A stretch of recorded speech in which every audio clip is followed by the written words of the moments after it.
De 12-jarige Anouk van der Brug uit Semerum krijgt met moeite de ballen naar binnen. De CITO-toets beheerst het haar leven 3 dagen lang. Gewoon wij wordt er gezellig praat met zus Kim, die in een groep leger zit, maar het is nou stil om tafel. Het is zenuwachtig, maar ik doe gewoon mijn best.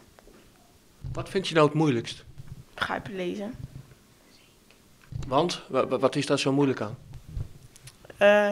Nou ja, het lezen, maar ook dan de vraag in de tekst terugvinden. Tegelijk met 164.000 leerlingen in Nederland docht Anouk mij onder testen. Ze hoopt op een goede score, want ze denkt die goed broeken te kennen van letter. Ze wil kapster worden. Maar eerst is daar de toets. En dat is al spannend genoeg. Nou, ik denk dat een beetje gezonde spanning toch wel aanwezig is bij de kinderen. Kijk, ze maken ook een leerling volgsysteem toetsen. Het advies van de leerkracht is nog steeds belangrijk. Dus ik probeer het op die manier de echte spanning wel een beetje weg te nemen bij de kinderen.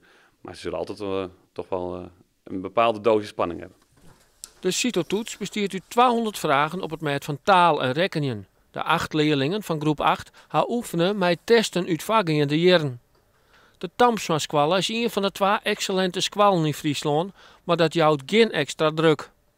Ik vind het belangrijker dat de kinderen de toets op die manier maken dat ze gewoon voor zichzelf een trots gevoel kunnen hebben aan het einde van een toets. Dat ze de mogelijkheid hebben gehad om te laten zien wat ze kunnen. En dat ze op een eigen manier daardoor excellent zijn. Allemaal. Vertrouw op jezelf, komt helemaal goed. Dus ik wens je heel veel succes. Mogen de boekjes open en dan begin je met taal 1. 10 vragen spelling, 10 vragen begrijpen lezen en 10 vragen werkwoordspelling. Heel veel succes!